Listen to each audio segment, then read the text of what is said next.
Avant tout, cela m'a permis de comprendre que ma voix était un instrument pour véhiculer beaucoup plus de sentiments et beaucoup plus d'impressions et faire passer mes messages avec beaucoup plus de force que ce qu'on aurait pu l'imaginer. Donc, au-delà de ça, ça m'a permis de gagner une plus grande assurance, particulièrement dans des situations où je devais avoir une communication qui était assez difficile ou des sujets épineux. Je pense notamment à quand j'ai dû demander à mon employeur une année sabbatique pour venir au Chili, qui n'était pas du tout une discussion facile à aborder avec mon manager, ou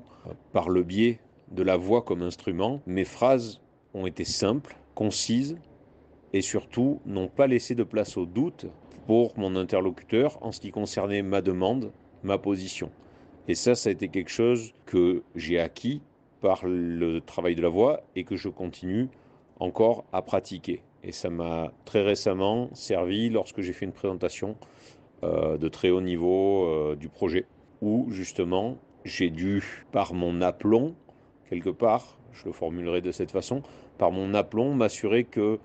le message que je transmettais était un seul élément et qu'il n'y avait pas d'équivoque possible. L'autre gros point que ça m'a apporté, ça m'a permis un réalignement personnel énorme entre ce que j'étais, ce que j'aspirais à être et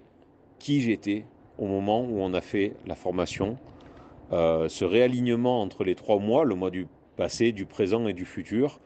ont été capitaux et je pense déterminants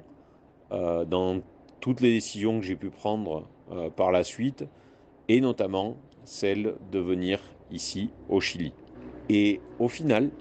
fort de ces deux premiers points sur lesquels, disons, j'ai pu moi-même me servir de ces éléments et de cet instrument qu'est la voix, cela m'a amené à réfléchir au type d'écoute que j'avais de mes interlocuteurs. Donc au fond, ça m'a amené à chercher une écoute encore plus attentive,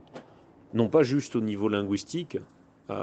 mais surtout au niveau du sens et de la perception que je recevais quand j'écoutais le message de la personne avec qui j'ai échangé. Globalement, je te le résume en une petite phrase, c'est une prise de conscience de tout ce que la voix transmet et de tout ce qu'elle peut transmettre, en bien comme dans des situations plus complexes.